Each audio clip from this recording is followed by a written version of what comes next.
to overtime. Dwayne Wade right at the body of Anderson Varejao. Welcome to your Kodak moment, Anderson Varejao. Doncic pulls up, three-pointer. Bang! Bang! It's good! Doncic wins the game at the buzzer! Second half of the show, let's talk some football. Look, the undefeated teams are dropping off fast. Chiefs lost to the Raiders. Seahawks, stayed alive but nearly lost to the Vikings. There's a lot going on. I want to start out with the Saints, who barely beat the Chargers in overtime last night. There's a lot going on there. I'll talk about me being wrong about Herbert for a while. Kenneth Murray still hasn't been that much of a showing, but neither has Isaiah Simmons, so I can't really be mad there. Let's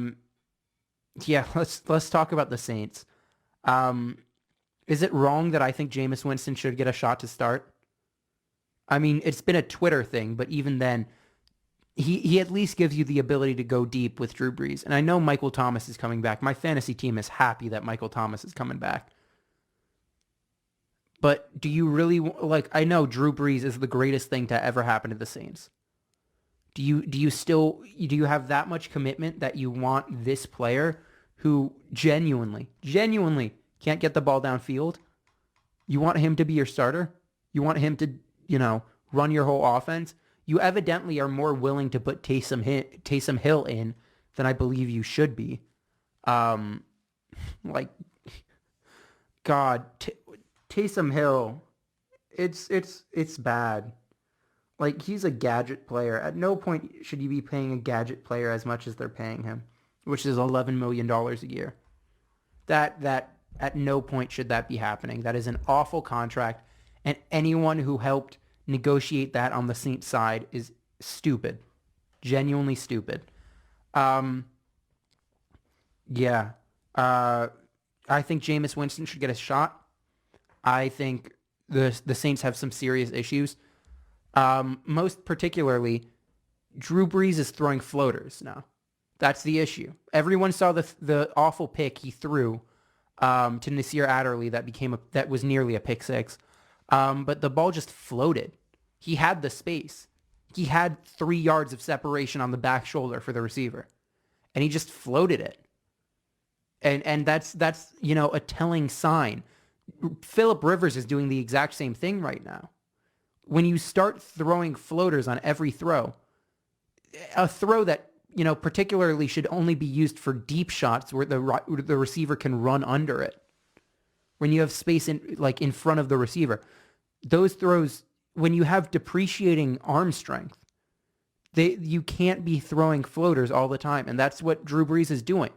That's why he can only, That's why he can only throw darts, 4 yards away.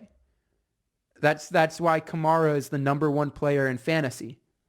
I believe still, because he's getting so many touches because Drew Brees just can't go anywhere with the ball. Emmanuel Sanders hasn't been getting the same level of separation, but he's not bad. He's certainly not bad. The Saints have serious issues. And on the defensive side, Marshawn Lattimore is incredibly confusing because one play he'll look awful. One play he'll look like Janoris Jenkins, who's just awful all the time. Another play he'll look like a lockdown corner who gets everything done. Him and Robert Woods were going at it yesterday. Genuinely, he gave up that huge penalty, and then not immediately afterwards, shortly afterwards, won the Saints the game. And they are in absolute cap hell. The Andres Pete extension was probably the worst move of the offseason. Maybe it's franchise tagging, Leonard Williams, but that is an awful move. It's awful.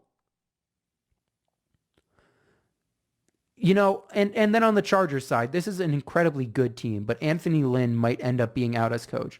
And I think Anthony Lynn is a very good coach. I think he knows how to talk to players.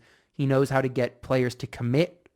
And And I think he's a very good defensive coach. I mean, even then he's without Derwin James, who is, you know, saying he's game-changing would not be true enough. He is a wrecking machine of offensive plays. He is maybe not as close as we are to Luke Kuechly right now because they're very different players, but in terms of intelligence on the football field, Derwin James is up there. No defensive player I don't think has ever been as smart as Luke Kuechly on the field. Maybe Ed Reed, and that's just because Ed Reed was playing mind games all the time. But no one was ever as intelligent on the football field as Luke Kuechly on the defensive end as Luke Kuechly, and Derwin James is already close. He's game changing, and the Chargers have a great defense to work with, great defensive talent to work with. On the offensive side, Cooper Kupp it wasn't Robert Woods, it was Mike Williams. Cooper Kupp and Mike Williams make up one of the better wide receiver duos in the league. Maybe not close to the best, but they are a great tandem. Justin Herbert, I was wrong if this continues. I was so wrong if this continues. Look, at Oregon, his players his coaches were scheming him out of games. And the tape looked awful. Really, looked bad. If this is Anthony Lynn or whoever the offensive coordinator is for the Chargers, they're doing an incredible job. Seriously incredible job. He might win offensive rookie over Burrow. Burrow's been incredible and has significantly less to work with. But Herbert is producing at an insane level. He put up 4 touchdowns yesterday. And he's not the only rookie to ever do so. He is the only rookie to ever do so on Monday Night Football. But look, the day of the week does not matter. It really doesn't. He's making throws that maybe 4 players in the league could make. I'm not saying he's nearly as good as Aaron Rodgers, Russell Wilson, Patrick Mahomes in terms and Josh Allen in terms of those crazy throws, but he's making some. He's going off of back foot and launching it 50 yards. And in the pocket of the receiver. It is incredibly impressive. He is one of the brighter young QBs. If this continues, which I am not sure it is, he's one of the brighter young QBs to do so.